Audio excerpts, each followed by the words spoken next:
मनुष्य के सारे संबंधों का आधार है अपेक्षा। पति कैसा हो जो मेरा जीवन सुख और सुविधा से भर दे। पत्नी कैसी हो जो सदैव मेरे प्रति समर्पित रहे। संतान कैसी हो जो मेरी सेवा करे, मेरा आदेश माने।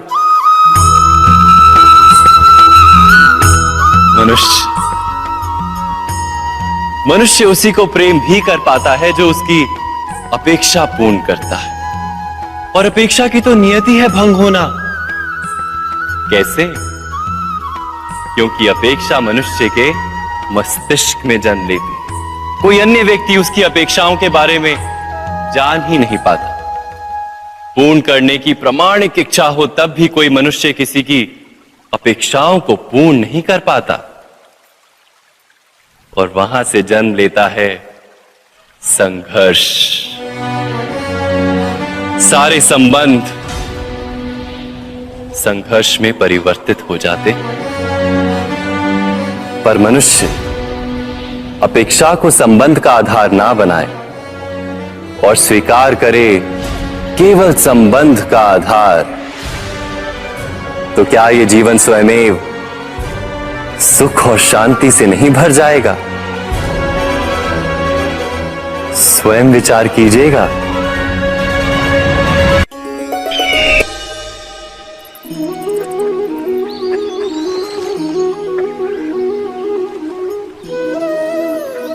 समय के आरंभ से ही मनुष्य को एक प्रश्न सदा पीड़ा देता है कि वो अपने संबंधों में अधिकतम सुख और कम से कम दुख किस प्रकार प्राप्त कर सकता है। क्या आपके सारे संबंधों ने आपको संपूर्ण संतोष दिया है? विचार कीजिए। हमारा जीवन संबंधों पर आधारित है। हमारी सुरक्षा संबंधों पर आधारित है। इसी कारण हमारे जीवन के सारे सुखों का आधार भी संबंध है। किंतु फिर भी हमें संबंधों में ही अधिकतर दुख क्यों प्राप्त होते हैं? सदा ही संघर्ष भी संबंधों से ही उत्पन्न क्यों हो जाते हैं? कभी विचार किया है? जब कोई व्यक्ति किसी अन्य व्यक्ति के विचार अथवा कार्य को स्वीकार नहीं करता, उसमें परिवर्तन करने का प्रयत्न करता है, तो संघर्ष जन्म लेता है। अर्थात जितना अधिक अस्वीकार उतना ही अधिक संघर्ष, और जितना अधिक स्वीकार उतना ही अधिक सुख। क्या ये वास्तविकता नहीं? यदि मनुष्य स्वयं अपनी अपेक्षाओं पर अंकुश रखे, अपने विचारों को परखे, किसी अन्य व्यक्ति में परिवर्तन करने का प्रयत्न ना कर स्वयं अपने भीतर परिवर्तन करने का प्रयास करे, तो क्या संबंधों में संतोष प्राप्त करना इतना कठिन? अर्थात क्या स्वीकार ही संबंध का वास्तविक अर्थ नहीं? स्वयं विचार कीजिए।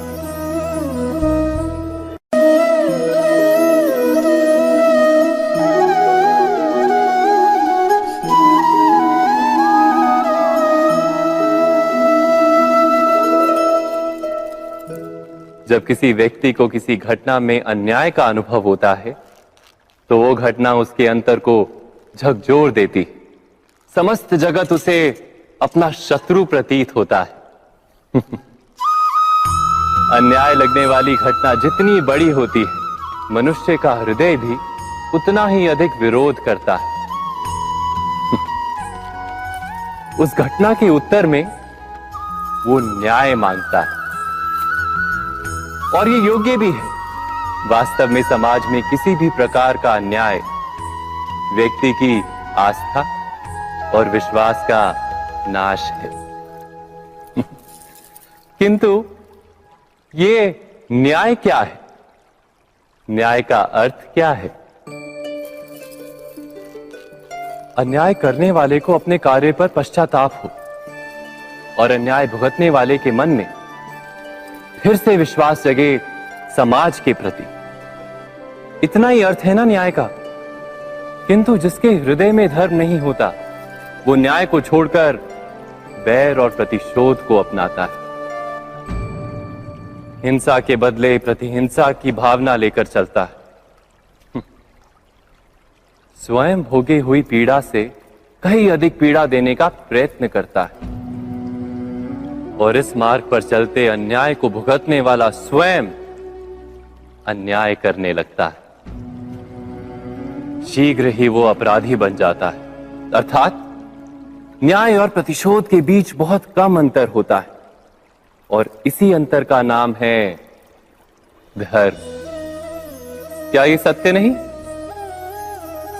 स्वयं विचार कीजिए। दो व्यक्ति जब निकट आते हैं तो एक दूसरे के लिए सीमाएं और मर्यादाएं निर्मित करने का प्रयत्न अवश्य करते हैं। हम यदि सारे संबंधों पर विचार करें तो देखेंगे कि इन सारे संबंधों का आधार यही सीमाएं हैं जो हम दूसरों के लिए निर्मित करते हैं। और यदि अनजाने में भी कोई अन्य व्यक्ति इन सीमाओं को तोड़ता है तो उसी क्षण हमारा हृदय क्रोध से भर जाता है। इन सीमाओं का वास्तविक रूप क्या है? क्या हमने कभी विचार किया? सीमाओं के द्वारा हम दूसरे व्यक्ति को निर्णय करने की अनुमति नहीं देते, अपना निर्णय उस व्यक्ति पर थोपते, अर्थात किसी की स्वतंत्रता का अस्वीकार करते हैं। और जब स्वतंत्रता का अस्वीकार किया जाता है तो उसका हृदय दुख से भर जाता है और जब वो सीमाओं को तोड़ता है तो हमारा हृदय क्रोध से भर जाता है। क्या ऐसा नहीं होता?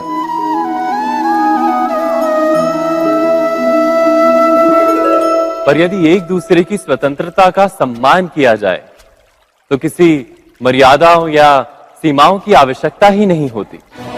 अर्थात जिस प्रकार स्वीकार किसी संबंध का देह है, क्या वैसे ही स्वतंत्रता किसी संबंध की आत्मा नहीं? स्वयं विचार कीजिए।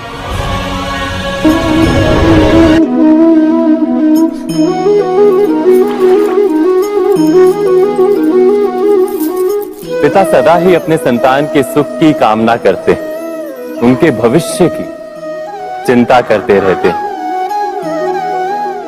इसी कारणवश सदा ही अपने संतानों के भविष्य का मार्ग स्वयं निश्चित करने का प्रयत्न करते रहते हैं। जिस मार्ग पर पिता स्वयं चला है, जिस मार्ग के कंकर पत्थर को स्वयं देखा है, मार्ग की छाया, मार्ग की धूप को स्वयं जाना है, उसी मार्ग पर उसका पुत्र भी चले, यही इच्छा रहती है हर पिता की। निसंदेह उत्तम भावना है ये, किंतु 3 प्रश्नों के ऊपर विचार करना हम भूल ही जाते हैं। कौन से प्रश्न? प्रथम प्रश्न, क्या समय के साथ प्रत्येक मार्ग बदल नहीं जाते? क्या समय सदा ही नई चुनौतियों को लेकर नहीं आता?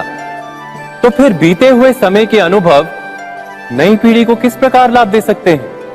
दूसरा प्रश्न, क्या प्रत्येक संतान अपने माता पिता की छवि होता है?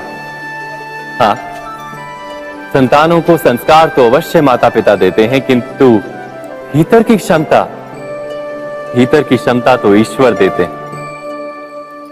तो जिस मार्ग पर पिता को सफलता मिली है, विश्वास है कि उसी मार्ग पर उसकी संतानों को भी सफलता और सुख प्राप्त होगा।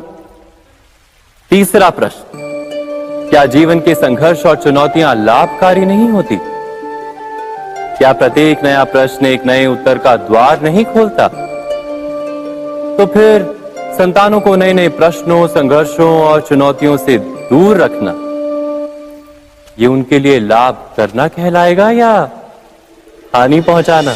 अर्थात जिस प्रकार संतान के भविष्य का निर्माण करने के बदले उसके चरित्र का निर्माण करना श्रेष्ठ है, वैसे संतानों के जीवन का मार्ग निश्चित करने के बदले उन्हें नए संघर्षों के साथ जूझने के लिए मनोबल व ज्ञान देना अधिक लाभदायक नहीं होगा? स्वयं विचार कीजिए। सबके जीवन में ऐसा प्रसंग अवश्य आता है कि सत्य कहने का निश्चय होता है हृदय में, किंतु मुख से सत्य निकल नहीं पाता। कोई भय मन को घेर लेता है। किसी घटना अथवा प्रसंग के बारे में बात करना या फिर स्वयं से कोई भूल हो जाए उसके बारे में कुछ बोलना, क्या ये सत्य है? नहीं, ये तो केवल तथ्य है। अर्थात जैसा हुआ था वैसा केवल बोल देना सामान्य सी बात है। किंतु कभी कभी उस तथ्य को बोलते हुए भी भय लगता है। कदाचित किसी दूसरे की भावनाओं का विचार आता है मन, दूसरे को दुख होगा ये भय भी शब्दों को रोकता है। तो ये सत्य क्या है? क्या हमने कभी विचार किया है? जब भय रहते हुए भी कोई तथ्य बोलता है तो वो सत्य कहलाता है। वास्तव में सत्य कुछ और नहीं, केवल निर्भयता का दूसरा नाम है। और निर्भय होने का कोई समय नहीं होता, क्योंकि निर्भयता आत्मा का स्वभाव है। अर्थात क्या प्रत्येक क्षण सत्य बोलने का क्षण नहीं होता?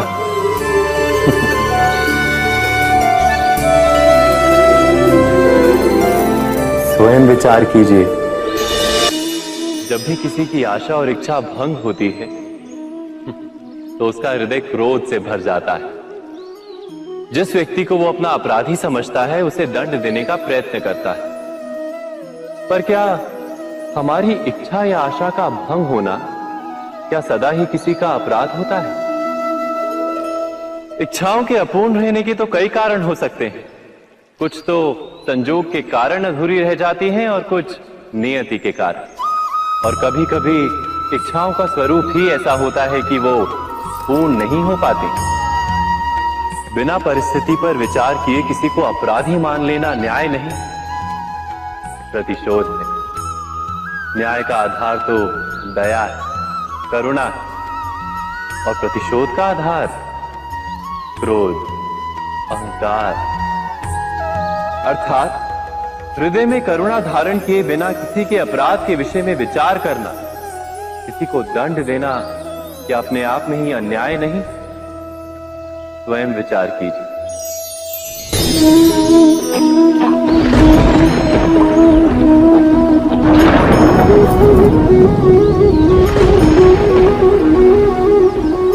सपनों और पूर्वाभासों के आधार पर हम भविष्य के सुख दुख की कल्पना करते हैं। भविष्य के दुख का कारण दूर करने के लिए हम आज योजना बनाते हैं। किंतु कल के संकट को आज निर्मूल करने से हमें लाभ मिलता है या हानि पहुंचती है? ये प्रश्न हम कभी नहीं करते। सत्य तो ये है कि संकट और उसका निवारण साथ जनते, व्यक्ति के लिए भी और सृष्टि के लिए भी। नहीं, आप अपने भूतकाल का स्मरण कीजिए, इतिहास को देखिए। आप तुरंत ही ये जान पाएंगे कि जब जब संकट आता है तब तब उसका निवारण करने वाली शक्ति भी जन्म लेती है। यही तो जगत का चलन है। वस्तुतः संकट ही शक्ति के जन्म का कारण है। प्रत्येक व्यक्ति जब संकट से निकलता है तो एक पद आगे बढ़ा होता है, अधिक चमकता है, आत्मविश्वास से अधिक भरा होता है, ना केवल अपने लिए अपितु विश्व के लिए भी। क्या ये सत्य नहीं? वास्तव में संकट का जन्म है एक अवसर का जन्म, अपने आप को बदलने का, अपने विचारों को ऊंचाई पर करने का अवसर, अपनी आत्मा को बलवान और ज्ञान मंडित बनाने का अवसर। जो ये कर पाता है उसे कोई संकट नहीं होता, किंतु जो ये नहीं कर पाता वो तो स्वयं एक संकट है विश्व के लिए। विचार कीजिए।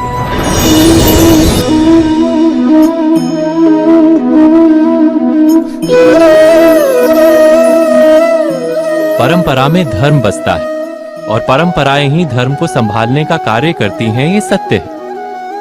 पर क्या केवल परंपरा ही धर्म है? विचार कीजिए। सत्य तो यह है कि जिस प्रकार पाषाण में शिल्प होता है, उसी प्रकार परंपरा में धर्म होता है। इस पत्थर में शिल्प है, ये पत्थर शिल्प नहीं। शिल्प को उजागर करने के लिए उसे तोड़ना पड़ता है, अनावश्यक भागों को दूर करना पड़ता है। ठीक उसी प्रकार परंपराओं में धर्म ढूंढना पड़ता है। जिस प्रकार इंद्र पूजा की परंपरा को तोड़कर गोवर्धन पूजा का धर्म ना ढूंढा जाता, तो यादवों को उनकी मुक्ति का मार्ग नहीं मिल पाता। अर्थात परंपरा को पूर्णता छोड़ देने वाला धर्म से वंचित रह जाता है, और परंपरा का अंध अनुकरण करने वाला भी धर्म को प्राप्त नहीं कर पाता। कहते हैं हंस के पास नीर क्षीर विवेक होता है। दूध में मिले पानी को छोड़कर केवल दूध ही ग्रहण करता है। तो क्या सच्चा धर्म प्राप्त करने के लिए हृदय में ज्ञान से जन्मा विवेक आवश्यक है? और ऐसे विवेक के बिना जिसे धर्म मान भी लिया जाए, जो वास्तव में धर्म ना भी हो, ऐसा भी तो हो सकता है। स्वयं विचार कीजिएगा।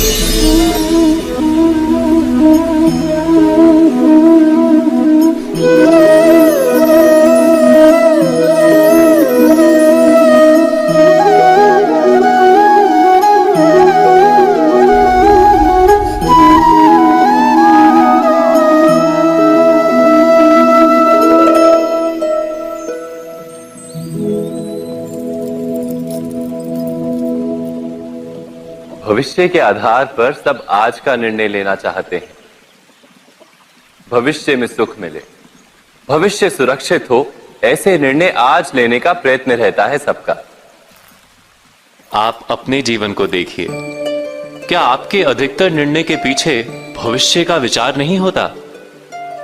और हो भी क्यों ना, अपने जीवन को सरल और सुखमय बनाने का प्रयत्न करने का अधिकार सबका है। पर भविष्य तो कोई नहीं जानता, केवल कल्पना ही की जा सकती है। तो जीवन के सारे महत्वपूर्ण निर्णय कल्पनाओं के आधार पर ही करते हैं हम। क्या निर्णय करने का कोई तीसरा मार्ग हो सकता है? विचार कीजिए। सारे सुखों का आधार धर्म है, और वो धर्म मनुष्य के हृदय में बसता है। तो प्रत्येक निर्णय से पूर्व स्वयं अपने हृदय से ये प्रश्न अवश्य पूछ लेना कि ये निर्णय स्वार्थ से जन्मा है या धर्म से। क्या इतना पर्याप्त नहीं? भविष्य के बदले धर्म का विचार करने से क्या भविष्य अधिक सुखपूर्ण नहीं होगा? स्वयं विचार कीजिए। व्यक्ति को जब उसके अपराध का दंड मिलता है, तब कभी कभी उस न्याय को देखकर मन कचोटता है। प्रश्न उठता है हृदय में कि जब वो अपराध हुआ था, तब व्यक्ति भिन्न था। उसके पश्चात उसने इतने पश्चाताप किए, स्वयं में इतना परिवर्तन किया, फिर उसे दंड क्यों मिले? पर जहां आघात होता है, वहां प्रत्याघात भी होता है। जैसा कर्म वैसा फल। यदि किसी को प्रेम दोगे तो सुख प्राप्त होगा, यदि किसी की हत्या करोगे तो मृत्यु दंड मिलेगा। जैसा कार्य वैसा ही न्याय। तो फिर प्रायश्चित और पश्चाताप का कोई मूल्य नहीं है? अवश्य है मूल्य। प्रायश्चित और पश्चाताप मनुष्य की आत्मा को बलवान करता है। आने वाले दंड को स्वीकार करने के लिए मनुष्य को तैयार करता है। अर्थात बिना प्रायश्चित के दंड स्वीकार करने का कोई मूल्य है? स्वयं विचार कीजिए।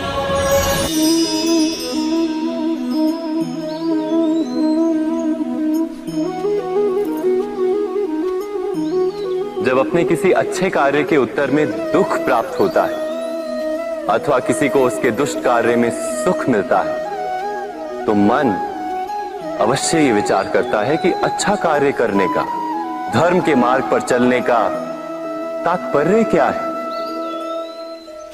पर दुष्ट आत्मा को क्या प्राप्त होता है ये भी देखिए। दुष्टता करने वाला हृदय सदा चंचल रहता है, अकुलाता रहता है। मन में सदा नए नए संघर्ष उत्पन्न होते हैं। अविश्वास उसे जीवन भर दौड़ाता है। क्या ये सुख? जबकि धर्म पे चलने वाले, अच्छा कार्य करने वाले, सच्चरित्र व्यक्ति का हृदय शांत रहता है। परिस्थितियां उसके जीवन के सुख में बाधा नहीं बनती। समाज में सम्मान और मन में संतोष रहता है सदा। अर्थात अच्छा बर्ताव भविष्य में किसी सुख का मार्ग नहीं। अच्छा बर्ताव स्वयं सुख अथवा बुरा बर्ताव भविष्य में किसी दुख का मार्ग नहीं। अधर्म उसी क्षण दुख उत्पन्न करता है। धर्म से सुख नहीं, धर्म स्वयं।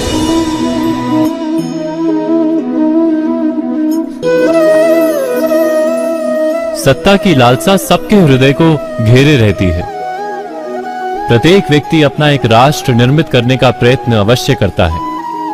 फिर वो राष्ट्र कुरु राष्ट्र की भांति बहुत बड़ा हो या फिर अपने परिवार तक सीमित हो, वो सत्ता प्राप्त करने का प्रयास अवश्य करता है। किंतु सत्ता का वास्तविक रूप क्या है? क्या हमने कभी विचार किया है? एक मनुष्य जितने अधिक लोगों के जीवन को प्रभावित कर सके, जितने अधिक लोगों के जीवन की स्वतंत्रता पर अंकुश रख सके, उतनी ही अधिक सत्ता का अनुभव करता है वो। सत्ता का वास्तविक रूप ही है अन्य के जीवन पर स्वयं का प्रभाव। किंतु क्या वास्तविक प्रभाव प्रेम, दया, करुणा और धर्म से निर्मित नहीं होता? जब भी मनुष्य कठोरता और अधर्म से सत्ता प्राप्त करने का प्रयत्न करता है, तब वो दूसरों के हृदय में विरोध अथवा विद्रोह को जन्म देता है। और परिणाम कुछ इस प्रकार। हाँ, कुछ समय के लिए वो स्वयं को प्रभावी और शक्तिशाली अवश्य पाता है, किंतु वो वास्तविक सत्ता नहीं। यही कारण है कि भृगु और वशिष्ठ जैसे ऋषियों की आज भी पूजा की जाती है, रावण और हिरण्यकश्यप की नहीं। इस पर तो आप विचार अवश्य करें। सत्य कहा ना?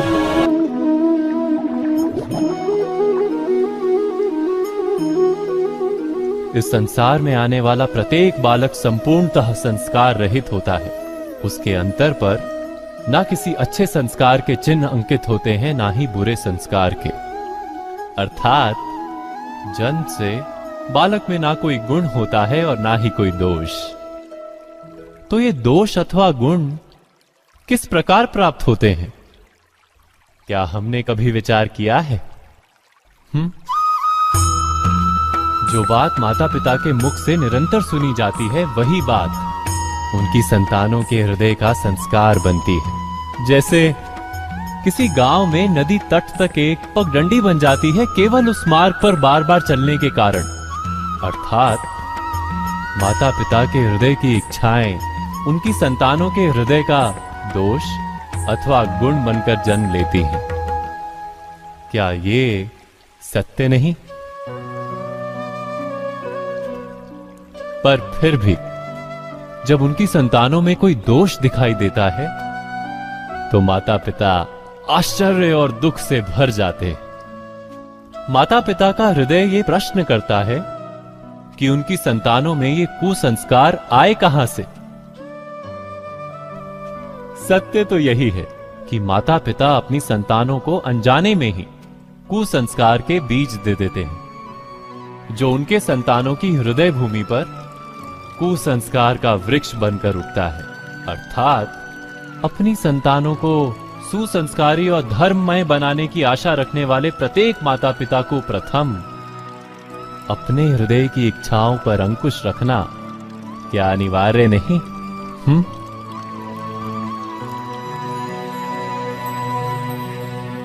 प्रत्येक माता पिता इस पर विचार अवश्य कीजिएगा।